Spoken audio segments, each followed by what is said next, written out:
Another big week at Manchester United, with the club accelerating plans to name an interim head coach. But who should they appoint, Ole Gunnar Solskjaer or Michael Carrick?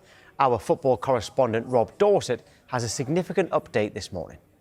It's pretty clear to me now that Michael Carrick is the front-runner to take over at Manchester United as interim head coach until the end of the season. Although Ole Gunnar Solskjaer is still very much an option for United's bosses, and they have made no final decision as things stand. But it's been explained to me that Jason Wilcox, United's director of football, plans further detailed discussions with Michael Carrick and his representatives today, and there are no such meetings planned with Ole Gunnar Solskjaer right now. I think that tells you everything you need to know about where United want to go with this, but still a lot to sort out. No contractual detail has been discussed or agreed, and I think Wilcox will want to discuss with Carrick in more detail exactly who he wants alongside him in this role, who will be part of his coaching setup. I think it's looking increasingly unlikely that Solskjaer will be involved in that.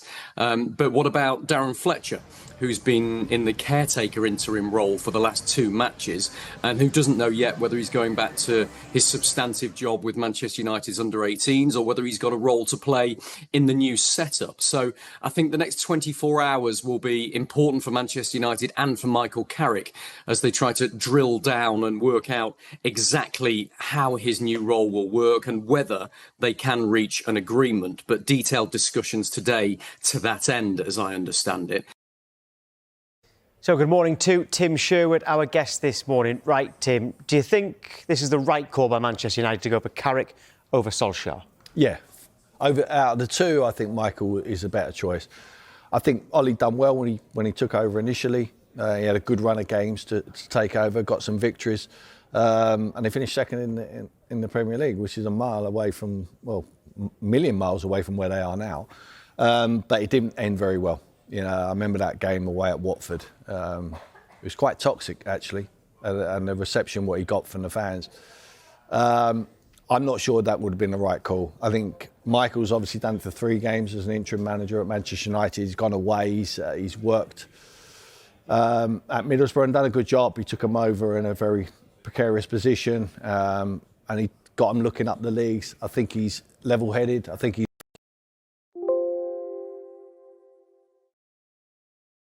very good with the media. He looks the part.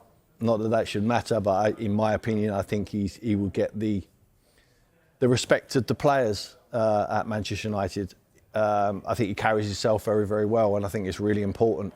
And he obviously knows the game inside out. He's got a clear knowledge of Manchester United, which seems to be the important part with this interim appointment. It'd be very interesting, whoever it was going to be, if it looks like it's Michael now, when he has the chat with Omar Barada and Jason Wilcox, surely the question would be from Michael to them is, if I do well, do I take the job on a permanent basis? Because that would be my first question to them. Or am I an interim manager and that's it till the end of the season, which is 17 games? Because they're out of everything now. You know, there's a lot of time to work with the players. So if you are a decent coach and you have got a group of players who should be all fit because there's not an overload of games, certainly at United now, you should be able to coach the team to win enough Premier League games with the quality what they do have. I don't think they have great quality, by the way, but I don't think the Premier League is a fantastic quality at the moment. So I think it's realistic that they can challenge for the Champions League spots, whether it be 4th or 5th in the Premier League. Because if Solskjaer had got the job, it would have been very much interim, because after what happened last time, it was very unlikely that Manchester United would have said, yes, you're doing well, we're going to give it to you full time. Yeah. Is that different for Carrick? Well, possibly, but I think Michael will need to know that answer, and 100% he will know it. It's really difficult for the hierarchy there to give him a definitive answer, because what about if he goes and wins the 17 games?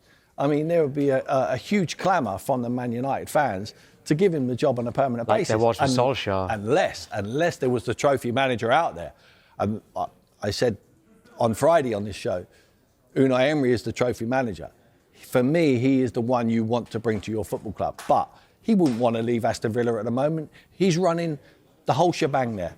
And he's doing a brilliant job of it. And it's a magnificent, huge football club, Villa, anyway. So 100% Michael will know what the job is.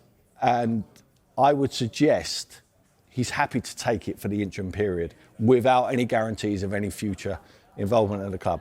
Well, talking of the very immediate future, if he does get this role, do you know his first 2 games? Yeah, he could have dragged it out. He's got Man City at home on Saturday lunchtime and then Arsenal away 8 days later. They're his first 2. Yeah, it's very, very tough. But the way I'd be looking at it, if I was Michael, on the positive side, if you win these 2 games, there's no reason why you can't win the next 15 after that, because the confidence of what that group would get from winning these 2 games would be astronomical. I just think it's a very difficult task for him, but you can't pick and choose when you take jobs. You know, you got a job like Manchester United comes up, you have to just go. Like, I thought it was an insult when Ruben Amorim said he didn't want to come to Man United halfway through the season. I would have said to him, if Man United are coming for you, get in your car, get on that plane and get to Manchester as soon as possible and sign that contract. That's what he did in the end, but he was kicking and screaming to be able to drag to Manchester United. He didn't want it then. He took it. He's had his pre-season now. He failed at the club. Michael knows it. He hasn't got to settle to Manchester United. He knows exactly what it's like, because it doesn't look like it's changed too much. We're going to bring in a Manchester United fan in a moment, but let's not forget the loss in the FA Cup at home to Brighton on the weekend. It means they're only going to play 40 games all season, which for Manchester United is pretty much unheard of. In fact, it's the lowest since the invention of the Premier League. Yep. All right, so I guess there's an argument to say this is going to be their worst season since 1992. There's an argument for that. But does that help Michael Carrick that there is only league games, or does he want as many games as possible if he's going to try to prove himself? Well, what Michael's going to do is, if he knows he's an interim manager between now and the end of the season, what he's going to do is he's going to audition for another job somewhere else. That is what he's going to do. If he's got any interest in carrying on in management, he's got a very good platform now to build on. He's got decent enough players to get to the... He's not got great players, but he's got decent enough players to qualify for Europe. And that would be deemed a success. For the Champions League, I think that would be deemed a success.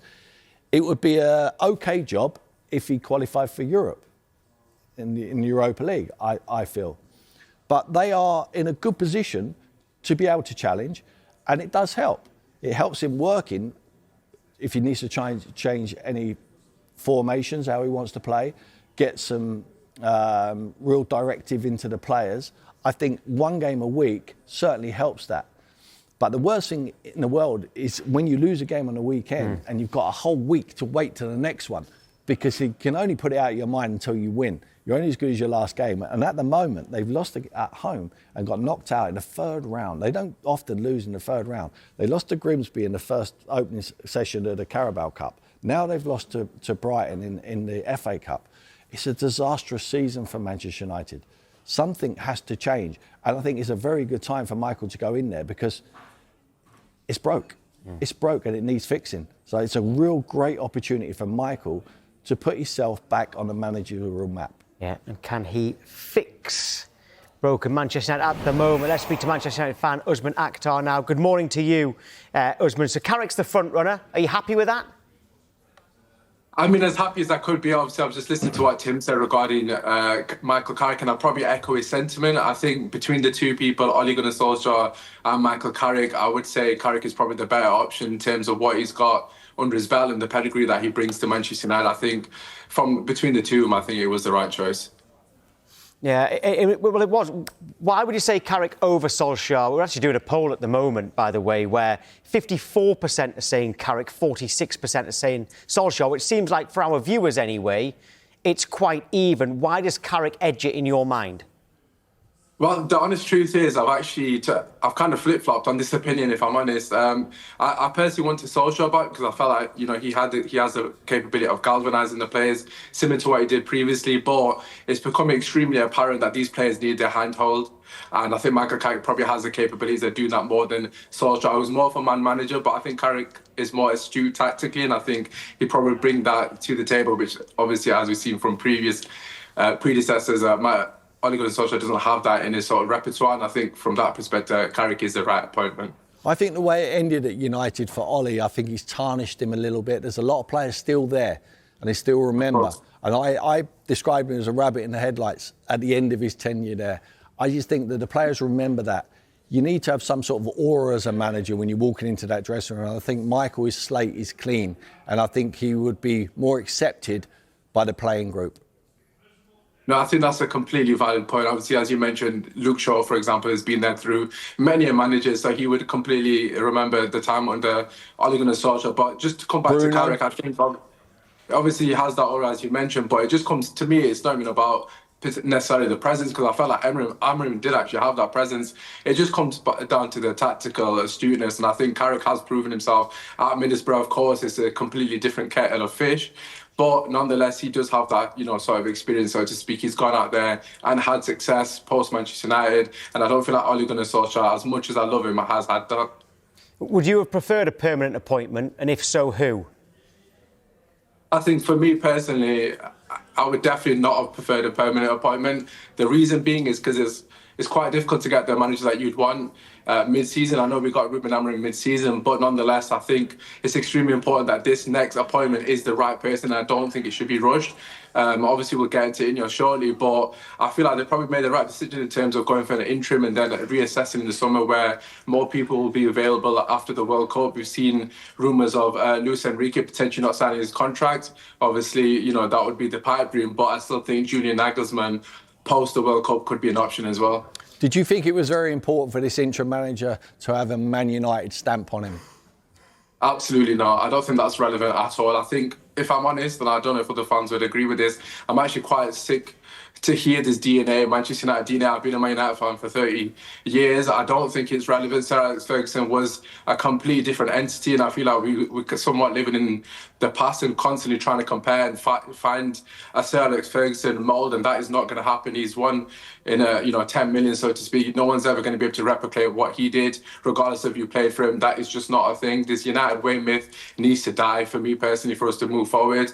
I think obviously there's some foundations such as playing the youth that are embedded within the culture of the club, and I completely, agree with them being important going forward. But the sort of playing the United way, having United DNA is absolutely irrelevant in my opinion. Get the best person to do the job. It's as simple as that. Look at other clubs around us, obviously Man City with Pep Guardiola, for example, they're doing a phenomenal job in terms of the structure, and they're setting up for Pep Guardiola, not for someone to do my United DNA. I don't think that's necessary at all. There's a message on the bottom of the screen there from a fan called John who says that Manchester United is an impossible job. That's one for you, Tim. Is it an impossible job? No, it's a good job. It's a good job because it's been going so bad. It's a good job now to take over.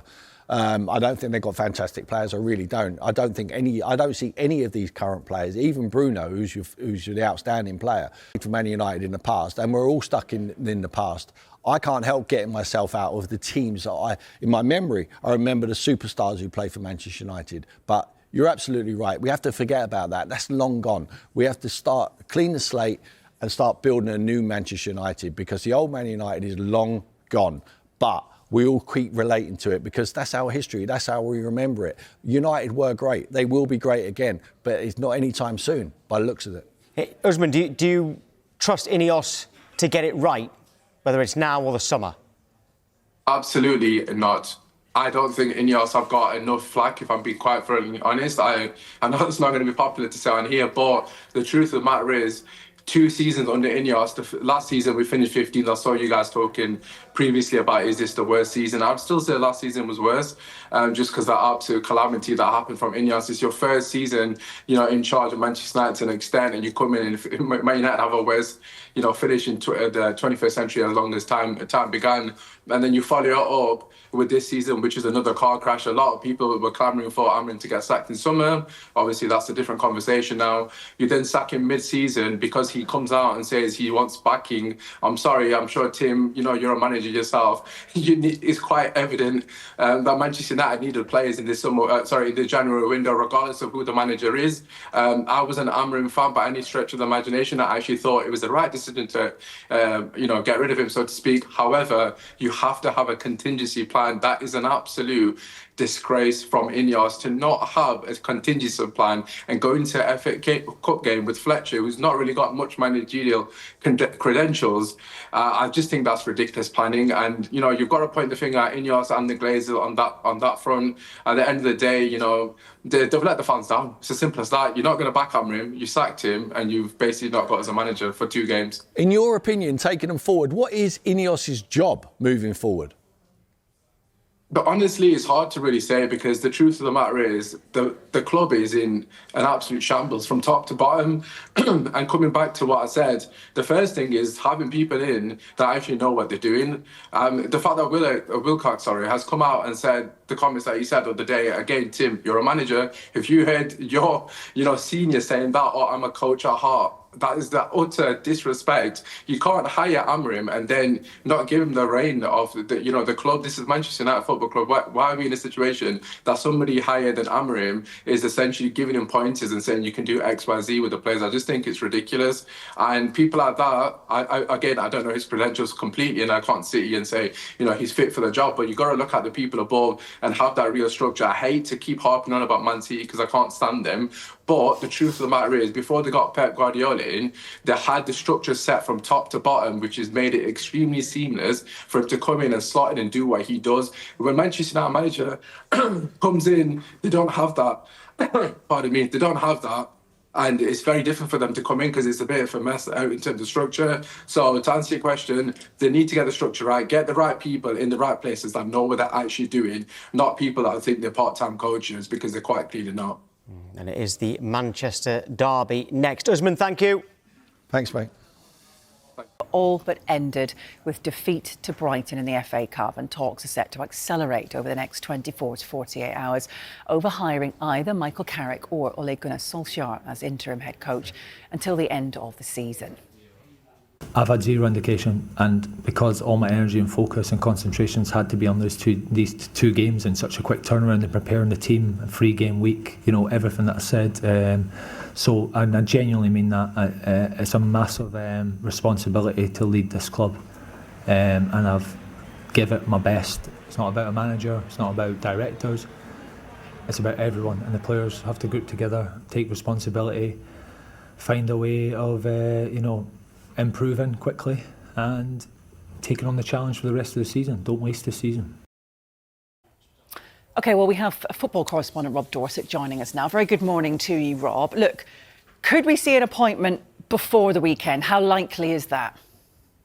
I think it's very likely. And in fact, I think the next 24 to 36 hours I think will shape the interim head coach position at Manchester United. I think by the end of play on Tuesday, I think we will know who Manchester United's head coach is for the remainder of the season. As I've had it explained to me, United's bosses are accelerating the process right now. I think that they wanted to get the FA Cup tie against Brighton out of the way. They didn't want distractions from that.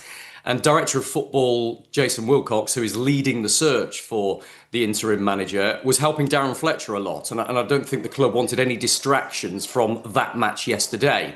Now that game has been and gone, and United know they've only got the Premier League to focus on, remember, I think that the entire focus at the club now is on appointing an interim manager. And it is a straight choice between Michael Carrick and Ole Gunnar Solskjaer. Both men have now met with Manchester United's hierarchy. They've done that over the last few days. But I'm told that further discussions are planned with Michael Carrick in particular today. I haven't been told whether there are any talks due with Ole Gunnar Solskjaer.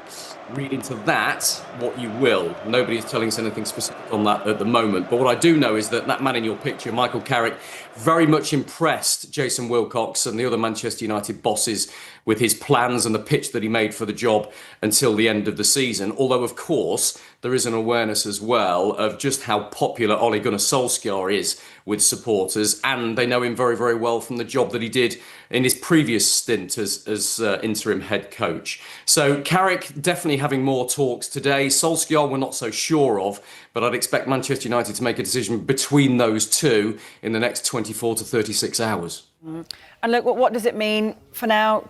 Darren Fletcher, could he continue as part of a setup? You're kind of wondering how he's feeling and what he's been told as well.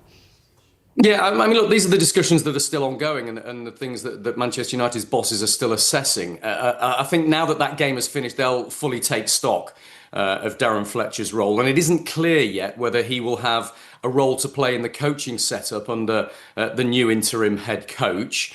It is possible, of course, that he goes back to his substantive job, which is as Manchester United's under-18s head coach. He's the only one of the three that we're talking about here who's already employed by Manchester United in a full-time role. So Fletcher said to us after the game yesterday that his plan is to go into Carrington's training ground first thing this morning and talk to his bosses and find out what they want for him next. I think for all of these people, it feels like an awful lot is up in the air at the moment. But from Manchester United's perspective, I think a lot will be answered in the next 24 to 36 hours. Indumentaria, la Kings Limited Gold Edition. Solo hay 50 unidades de todos los equipos y también puede ser vuestra entrando en kingsleague.pro. Así que es los datos a tener en cuenta en cuanto a indumentarias.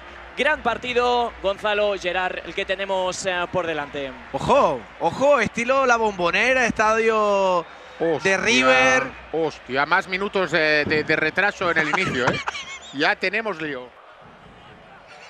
Lo llamó Edo, dibujando la parábola sobre la banda derecha, donde en el vértice del área aparece Nadir. ¡Nadir para adentro! ¡Gol!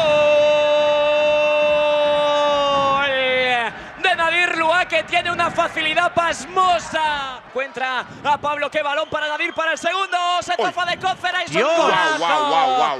¡Es un golazo! Señoras, señores, bienvenidos al show de Nadir Lua. Pibe. El mejor. Vamos haciendo espionaje, ¿eh? Vaya mierda ha dado, pibe. Va, ya te puedes ir a la cúpula a comer, va. Tiene que salir Cócera para entregar hacia el centro. Se la regala a Coy, le puede pegar Coy para adentro. Vaya chicha, nano. ¡Gol! De Porcinos Óscar Coy. Ah, pues sí. Pero es que, señores. Que no te lo dije, hombre. Tenemos comodín. ¿Cómo lo usamos? Penalti. Penalti. Será penalti. Cuni. Puede meter en el partido a Cuni. Jordi para adentro, qué golazo. Wow. Dios. Gol. Eso, dale. Vamos con Nadir Lua y con Laura Vizcaíno. Pues sí, Nadir, 2 goles, victoria y a cuartos, enhorabuena. Sí, sabíamos que el partido iba a ser muy importante porque veníamos de una muy mala dinámica. El equipo ha estado bien, sufríamos defensivamente y creo que hemos estado muy juntitos y nada, primer objetivo cumplido. Os espera Science, rival complicado, imagino. Sí, empatamos contra ellos y shootout perdimos, ha quedado segundo por algo. Nada, concentración, confianza con nosotros mismos y intentar ganar para el sábado estar en el Wizzing. Os lo veremos mañana, mucha suerte.